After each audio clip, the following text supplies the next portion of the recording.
एक बहुत पुरानी कहावत है किसी विदेशी दार्शनिक की, अक्सर उनकी ट्रेन निकल जाया करती है जिनके मकान रेलवे स्टेशन के नजदीक होते। अक्सर उनकी ट्रेन निकल जाया करती जिनके मकान रेलवे स्टेशन के। पूछो क्यों? क्योंकि उनके दिमाग में ये चलता यही तो है, वही चक्कर में बोक गई।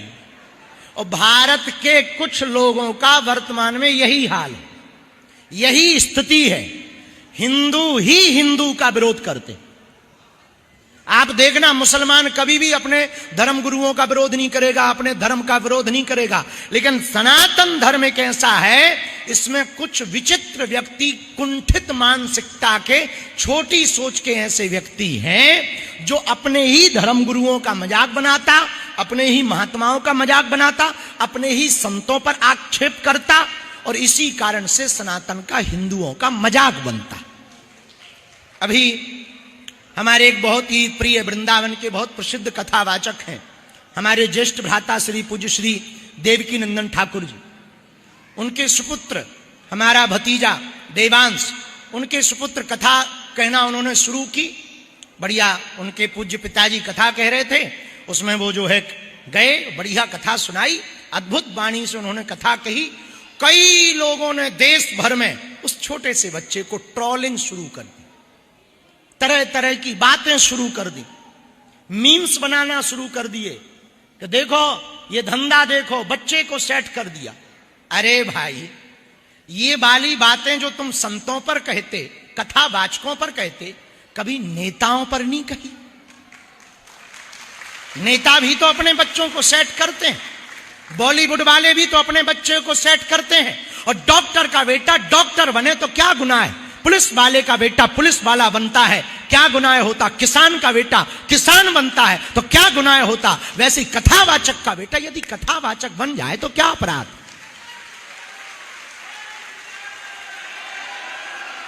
फिर भी इसी हिंदू धर्म के लोग पोस्टें डाल रहे, मीम्स बना रहे और बच्चे को टारगेट कर रहे। हम इतना ही कहेंगे, कम से कम मुसलमानों से सीखो, वो अपने धर्म गुरुओं की कभी उपहास नहीं उड़ाते।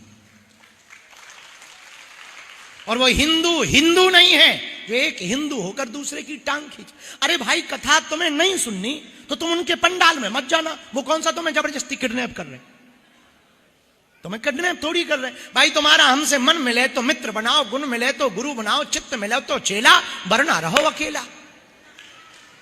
भाई, आपका मन नहीं है आप मत जाओ, पर सनातन का मजाक मत होने दो। और जो भी सनातन का मजाक करे, हम हिंदुओं से भी प्रार्थना करेंगे उनकी ऐसी ठटरी बारो कि वो लौट करके बोलने के लिए 10 बार सोचें।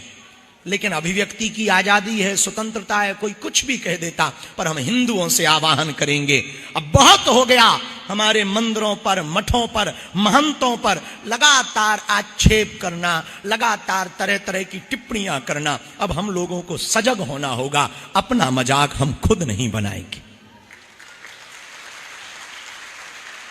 तभी तो हिंदू एक होगा, तभी तो हिंदू जागेगा। हम एक दूसरे की समाज को ही भला बुरा कहते रहते, एक दूसरे को ही भला बुरा कहते रहते। हम इतना ही प्रार्थना करेंगे, हिंदू हो, यदि तुम आपस में लड़ते रहोगे ना, तो ना इस देश में हिंदुओं को घटाने के लिए मुसलमानों की जरूरत है, ना ईसाइयों की जरूरत है। हिंदू हिंदू ही आपस में लड़ करके मर जाएगा। इसलिए राजस्थान के समस्त सनातनियों से और तिरुपति, इस दक्षिण भारत की भूमि पर बैठे जितने हिंदुत्ववादी विचारधारा के लोग हैं, चेन्नई का मंडल है, तिरुपति का मंडल है, हम सबसे एक प्रार्थना करेंगे, तुम मर जाना पर सनातन का विरोध होते मत देखना।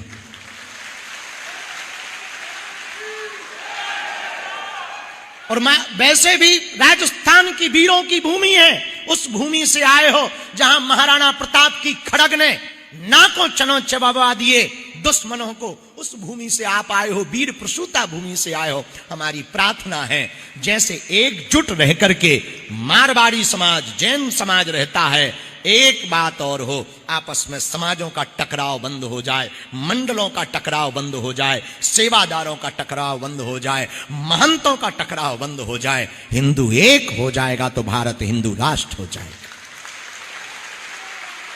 उसके लिए एक ही नारा है, जात पात की करो विदाई, हम सब हिंदू, हम सब हिंदू, हम सब हिंदू, हम सब एक हैं, परम पिता परमात्मा की संतान हैं, हम सब एक हैं, हम सब हिंदू, हम सब हिंदू।